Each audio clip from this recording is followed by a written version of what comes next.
Okay, so this is dried lavender. The lavender variety is called Provence. It's a really popular lavender that we grow. And it's very beautiful when it's blooming. When you dry it, like all these wonderful dried bundles here, when you dry it, it turns very gray. So it's not really a variety you'd think about using for wreath making.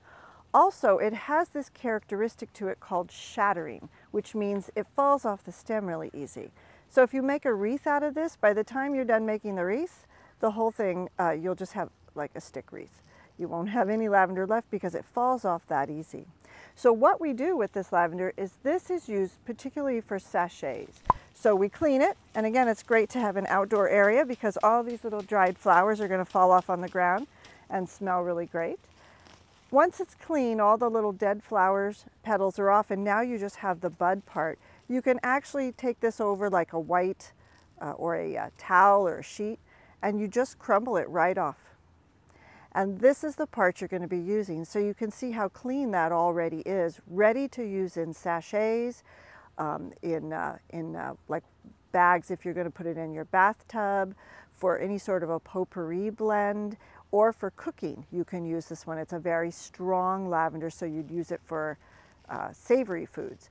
And because, as you can see, this is just a small amount of the lavender that we harvest, we'll actually, once we clean it, we'll stand over a towel or a sheet and we'll literally just clean it off like that. So you can see how the stems are left,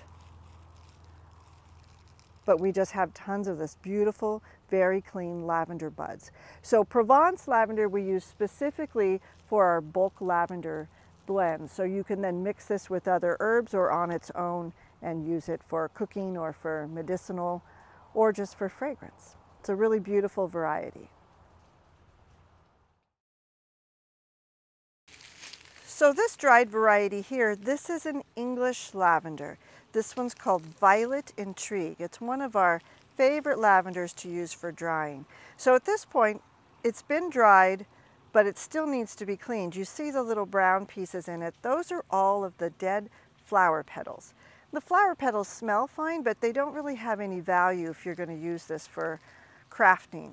So again, we're going to take it and we're going to just, again, it's great to be outdoors with it, so you can just really shake it.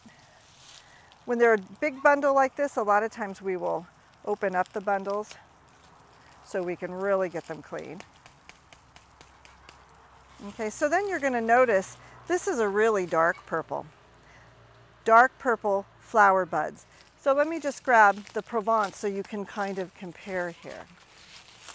You can see the color difference. Very different. This is Provence on the right, and this is Violet Intrigue, English lavender.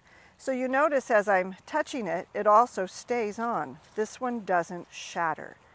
So this is a great one to use if you're going to make wreaths. Also, it's a much more beautiful color.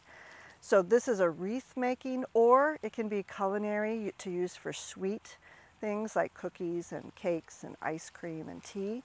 But it doesn't shatter, it doesn't fall off. So I can touch it like this, no problem. It stays right on, and it's beautiful for ornamental value as well as medicinal value.